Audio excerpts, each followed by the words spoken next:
We have principles of artificing. There's a pattern I need to show you about the crafting of magical items and talismans and the likes. Very often, there's symbolism involved with everything.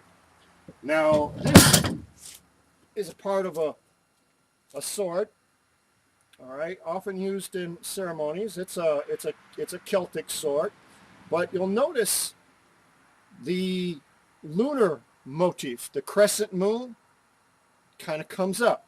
It symbolizes something. For the wielder of this sword, it symbolizes some connection they have with their culture or with the moon or with Diana or whatever as the case may be. It may be the individual sign of a clan, but essentially it is significant in that it stands for something.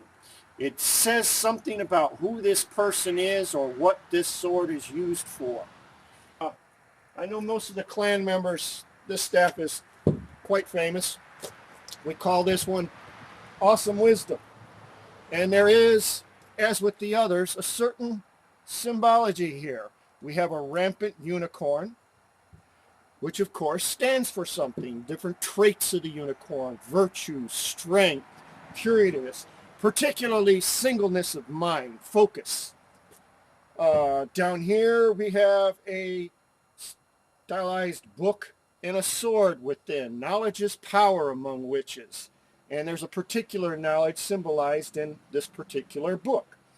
Also crafted on the staff in letters that you can read, of course, they're English letters, is the word wisdom. It's kind of hard to make out in all the design, but it's in there. It stands for something. Something about this artifact represents something on a bigger scale, something bigger than itself. And because of that, wielding it or how you use it is very significant in what's being said and what the message is or what the message is standing. Of course, with this, in this craft and in this household, things are very rarely simply what they seem at first glance. And such is the world of the craft, and such is the world of warlocks. Whereas this staff is called Awesome Wisdom, even its name is significant of something. You see wisdom, but you don't see where the awesome is. Maybe it's something mystical or something that the uninitiated can't tell from the name of the staff. Something significant of wisdom being awesome. Or maybe there's a sword inside the staff named Awesome that you can't see at first glance. But it's very significant because it makes all the difference in the world as to whether I bop you over the head with this thing or I take your freaking head off.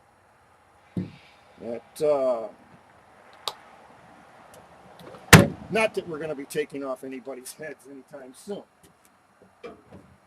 In the course of these patterns, here's another staff. This is a halberd. Now, by its very shape, you'll notice the sine wave shape. Physics and the occult actually come into play quite a lot more often than you might think. You might think witchcraft has nothing to do or no business mingling with the hard science, but you'd be very wrong. This sine wave here is particularly symbolic of a certain kind of power and energy. Now, whether you understand all of these sigils and things at all, on this part of the staff, you'll find in runes, each of these runes also symbolizes, besides a letter or a sound in a language, but this is a spell actually wrapped around the body or the haft of this staff. And this particular spell, actually, if you wanted to try to pronounce it, you'd be looking at it this way, and there's a spell involved. Now, there's interesting things about the constructions of a spell. One thing you see a lot of in a lot of different spells is they'll rhyme, or the words or the letters will amount to the same amount of things in the same sentence. This one here, if you were to read this in Gaelic, goes Elfentod Kersinden du Kerego Urfalurik Nun Oxiria Taxafertil Necromberlon so on and so forth. But it's a poem. It ends in rhyme. There's a formula to it. There's a structure to it to help decide what it is that we want to do with this staff. Now here, it's probably a lot harder for you to see. I'm hoping this focus is on here. But as you see the blade of this halberd here, you'll see a bunch more of mystic symbols. Now you may not understand what all of them mean, but what it is important to know is that each of these is significant of something. It means something other than just a letter or a sigil.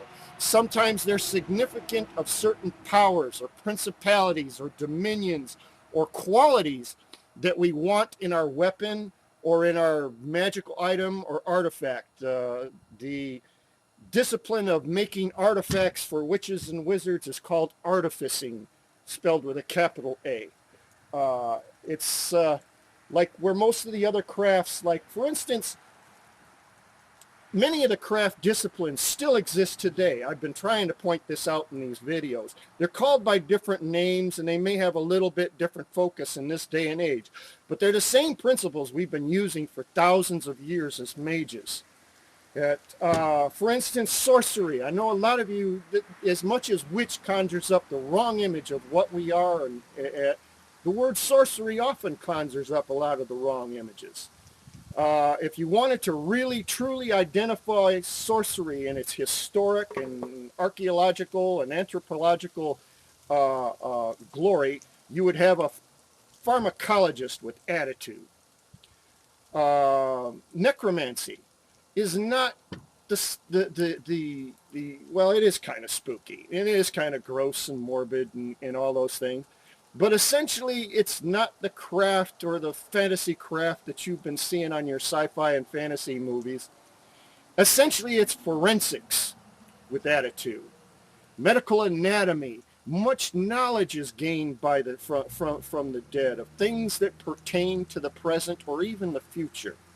Not just divination in that. There was practical sides to this.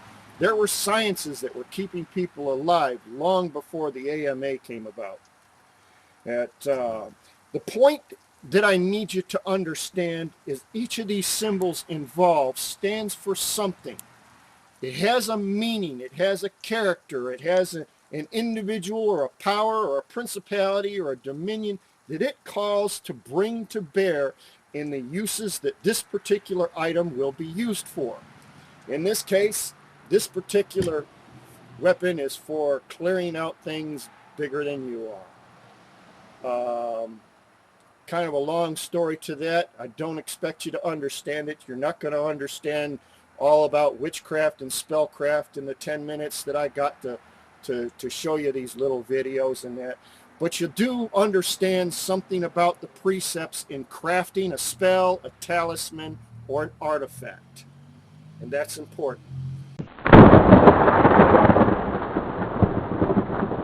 For over 13 centuries, we've lived among you in the safety of anonymity. Witches are unknown in your modern world, until now.